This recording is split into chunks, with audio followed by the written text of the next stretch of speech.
Bon, j'ai peut-être manqué d'objectivité, hein, jusque là où je ne sais pas. Mais sincèrement, dites-moi ce que je ne vois pas en Ferran Torres, sincèrement. Ou plutôt, ce que Ferran Torres est que je ne parviens pas à voir parce que je ne comprends toujours pas Xavi jusque-là. Un joueur comme, par exemple, Memphis Depay qui mérite d'avoir plus de temps de jeu ne joue pas. Un gars comme Torres est constamment là. Un gars comme Frenkie de Jong qui nous prouve vraiment, même pendant des matchs aussi intéressants, qu'il est très important, qu'il a de l'impact dans le jeu, qu'il a vraiment de l'énergie. Il préfère le sortir pour mettre un vieux claqué, au final, qui ne fout absolument rien pendant tout le match. Je ne sais vraiment pas ce que je ne vois pas, sincèrement. En regardant les matchs du Paris Saint-Germain, du Bayern, du Real, je suis capable de vous analyser, d'analyser autant que de la mesure du possible, pouvoir prévoir certains choix, ok, comprendre même les choix tactiques des coachs, mais sincèrement, avec le Barça, je ne vois absolument rien. Alors là, rien du tout. Sincèrement, je ne comprends pas comment Xavi, jusqu'à ce jour, parvient encore à sortir un gars comme Dembélé dans un match où on met à peine l'adversaire. Donc, si je comprends bien, on domine un tout petit peu l'adversaire. Au score, on mène 1-0. Le match est encore serré. Et il sort le seul joueur dangereux du match, du moins, le principal joueur dangereux du match. Ensuite, le second en termes du milieu du terrain pour faire entrer un vieux qui est claqué, qui n'a plus du tout d'énergie. Et un joueur qui ne marque jamais.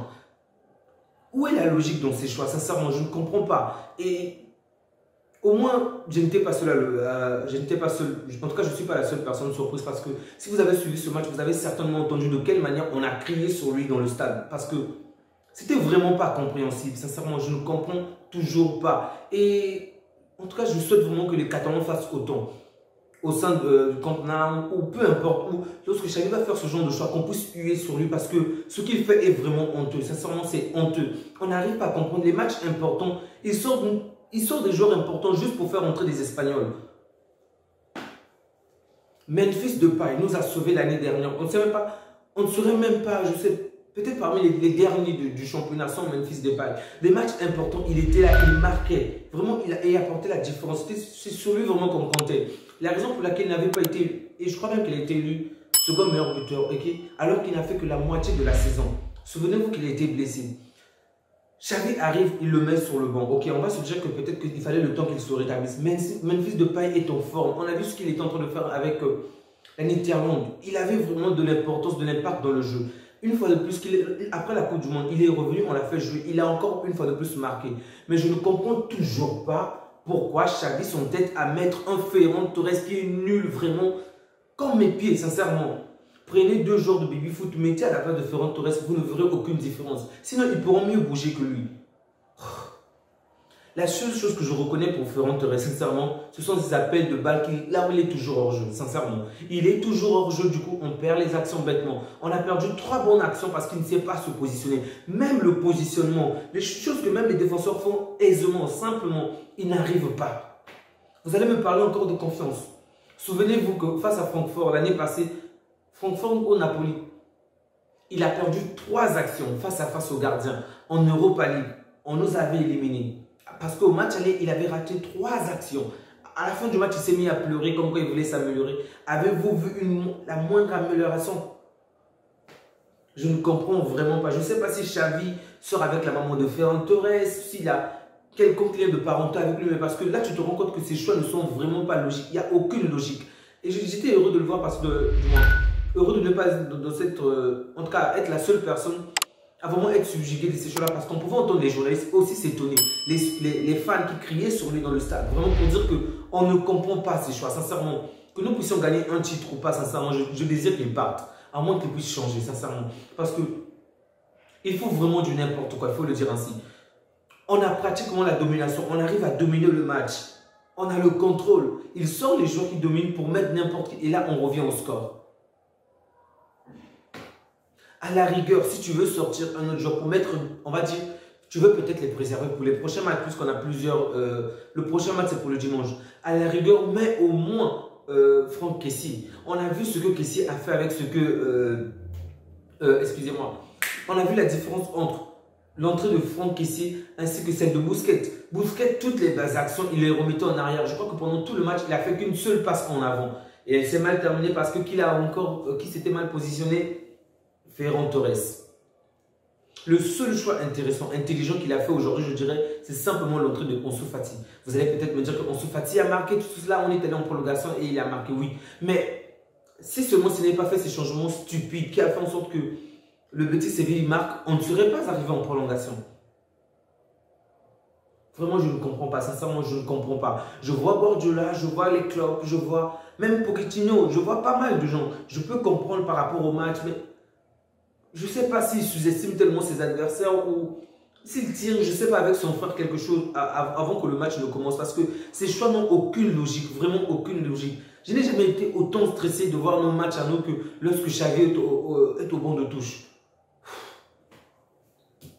Contre le Real de Madrid, il va bientôt mettre comme titulaire Ferran Torres ou encore Busquets. Bref, vraiment déçu, sincèrement, je suis sincèrement déçu parce que Xavi continue, ne cesse de m'énerver jour après jour, alors que je crois avoir tout vu, avoir touché le fond, et bien là, il te dit, mon poteau, tu n'as encore rien vu, je vais te montrer le pire. Et jour après jour, c'est seulement ce qu'il ne cesse de faire. Bref, pour ce match, vraiment une très belle masterclass de la part de Dembélé, vraiment. Il était très mordant, très puissant dans ce jeu, les jeux de passe, les dribbles, vraiment c'était magnifique à voir. Du côté de Barcelone, en tout cas pour moi, Dembélé est le loin de on va dire l'un des hommes du match, ok? Parce que je vais dire que Ter Stegen aussi a très bien joué, ok? Grâce à lui, vraiment, on a tenu, on a gagné et surtout au tir au but, celui qui a arrêté les 2 tirs au but. Mais en dehors de tirs au but, même au cours du match, il a vraiment arrêté des actions intéressantes sans quoi on serait déjà cassé, éliminé. En dehors de Ter Stegen, à la 3e page, je vais peut-être parler excusez-moi, je parlerai de De Jong qui a quand même aussi bien joué. Vraiment, on a vu de quelle manière on était un tout petit peu plus serein au milieu parce que le jeu était assez calme, on était assez dominateur dans ce match. Face au Betis Séville, ce n'est jamais facile, mais on avait quand même, on va dire d'une certaine manière, une certaine sûreté. On parvenait à reprendre le score, à mener, mais on nous rattrape toujours. Je ne comprends pas pourquoi. C'est la même équipe, les mêmes joueurs, mais en championnat, on arrive à empêcher l'adversaire à marquer le moins de buts, tandis que dans les autres compétitions, contre pratiquement les mêmes adversaires, on se prend tellement de buts, on se prend des cartes, je ne comprends pas. Bref, du côté du Betis, vraiment, je tenais à féliciter Luis Enrique parce qu'il a fait vraiment un très bon match. Sincèrement, si le Betis Séville devait gagner, si le Betis Séville est arrivé à ce score-là, c'est grâce à lui déjà avec ses 2 passes décisives, mais on a vu de quelle manière il était vraiment un mordant. La manière dont il a fait du mal à mon Pedri, oh mon Dieu. Il a dribblé Pedri d'une de ses manières. J'ai eu pitié de Pedri. On l'a crucifié de gauche à droite. Bref. Et il n'était même pas le seul à se faire martyriser. On a vu pas mal de joueurs que Luis Enrique a vraiment fait souffrir. Vraiment, en fin du match, on a même vu de quelle manière le Betis ne tenait plus parce que simplement, je crois qu'il s'est fait mal au pied. Du coup, il ne jouait plus. Donc, lorsqu'il ne jouait plus aussi bien que cela parce qu'il limitait ses mouvements, il boitillait pendant toute la fin du match. On a vu de quelle manière le Betis n'avait plus d'action parce que le seul joueur qui lui donnait vraiment du rythme, c'était vraiment Luis Enrique. Donc, lorsqu'il allait vite, l'équipe allait vite. Lorsqu'il se calmait, l'équipe se calmait vraiment. Masterclass de sa part, sincèrement. Vraiment à féliciter. Si on peut retirer, on va dire, les principaux joueurs que je viens de citer précédemment, pour moi, c'est lui de loin l'homme du match. Très bon match. Même face à Lewandowski, il a largement mieux brillé. Ok. Donc, Lewandowski qui fait la différence avec un excellent but, on va le dire ainsi. C'était quand même assez complexe face à Bravo parce que Bravo est aussi un gardien d'expérience, un gardien de talent, mais il a su faire la différence, ça c'est à féliciter. Et aussi Ansu Fati, ok, avec le peu de temps de jeu qu'on a accordé, marquer ce but était juste, vraiment c'était fantastique. Le but qu'il a marqué est juste vraiment époustouflant. Sincèrement, ça m'a tellement satisfait et voir ce petit garçon retrouver petit à petit le sourire aux lèvres, ça fait énormément plaisir parce que ça nous rassure, ça lui donne déjà à lui-même plus de confiance pour pouvoir mieux jouer lors des prochaines échéances. Mais bon, ça nous rassure aussi un peu plus. Moi, je pense qu'il devrait peut-être être titularisé et sinon laisser Rafinha, ok, mais après le faire rentrer. Parce que Ferran Torres, je ne le comprends pas, sincèrement. Et si je continue dessus, je crois que je vais péter les plombs et bref, la vidéo ne sera pas intéressante. Donc, on s'est qualifié pour la finale contre le Real de Madrid. Ça sera un derby, un classico très intéressant, un match vraiment très intéressant contre le Real de Madrid. Ça sera le dimanche, je crois, à 19 h. Ok, 19 h-20 h. Donc, ça sera la première finale qui se jouera entre le Real de Madrid et le Barça. Sincèrement, si on perd contre le Real, ça ne va pas du tout m'étonner. Parce qu'avec les choix de Xavi, vraiment, je ne m'attends vraiment pas à une victoire, sincèrement.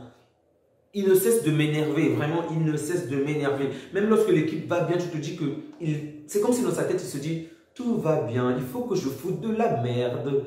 C'est tout ce que je me dis parce que même lorsqu'on a la domination, il se met à faire des choses tellement stupides que l'adversaire revient et l'adversaire nous mène. Bref, c'est toujours les Espagnols qui sont favorisés. Et ça m'énerve tellement parce que il y a déjà tellement d'Espagnols sur le terrain. Ok, si on n'en avait pas, je pouvais comprendre qu'ils veulent mettre un ou deux pour qu'il y ait un peu d'équilibre. Mais il y en a déjà assez. Et ils sont peut-être à sortir même des joueurs qui brillent, des joueurs qui ont du talent, qui sont sur le banc de touche, pour juste mettre des personnes qui ont une certaine affinité avec lui. Ce qui n'a vraiment aucun sens, sincèrement.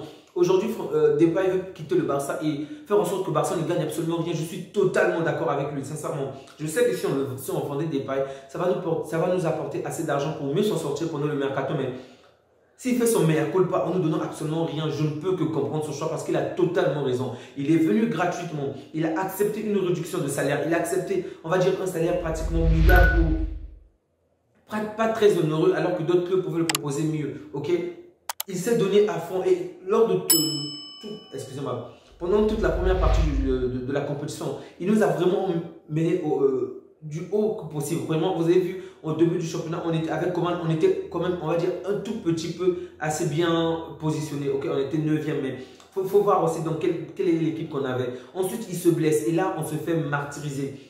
Il revient, il fait de son mieux encore, mais Xavi ne l'accorde vraiment pas du tout. S'il était revenu et qu'il n'était pas en forme, j'aurais compris. Mais le mec a tout pour jouer, il a tout pour être titulaire, il a tout pour être au moins devant Ferran Torres. Tu mets Ferran Torres qui ne fout absolument rien. Je ne comprends vraiment, alors là, vraiment pas du tout.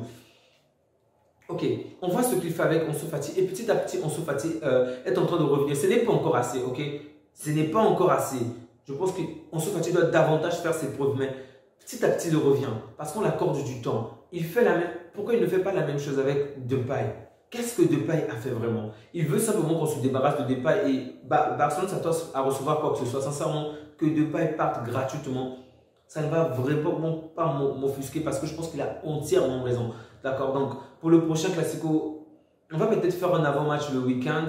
Mais pour l'instant, je ne suis vraiment pas satisfait des performances qu'on réalise parce que on arrive à dominer, on arrive à avoir la possession, mais au final, on n'est pas très tranchant. Ok, on a du mal à marquer, on a vraiment du mal à empêcher l'adversaire de nous marquer. Donc, je précise bien, en dehors du championnat, bien sûr. L'adversaire nous marque facilement et c'est vraiment éreintant parce que je ne comprends pas. Qu'est-ce qui fait en sorte que la même équipe ne puisse pas avoir la même intensité défensive, ne puisse pas être aussi compacte qu'au championnat. Je ne comprends vraiment, alors là, vraiment pas. Sincèrement. Mais comme d'habitude, n'oubliez sur celui que je devais aussi oublier, c'est Araujo. Et on se rend toujours compte, ok, l'impact de Araujo dans le jeu. Sincèrement, je pense qu'en Ligue des Champions, on aurait certainement fait de meilleures performances s'il était là avec Koundé. Mais bon, les choses ont fait en sorte qu'il ne puisse pas être là et ce n'est pas grave.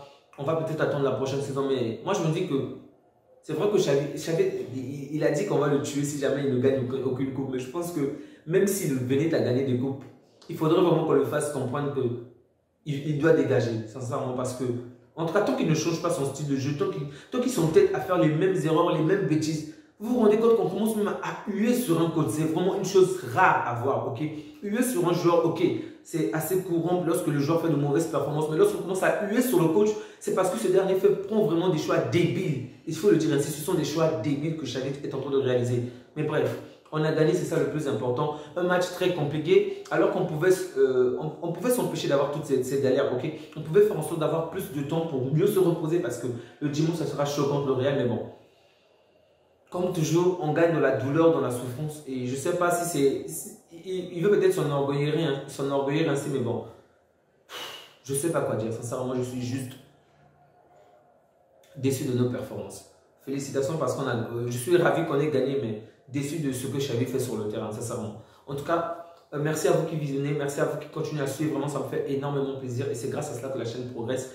N'oubliez surtout pas de liker, de vous abonner, de partager. Ça fait toujours plaisir. Vraiment, ça me touche énormément.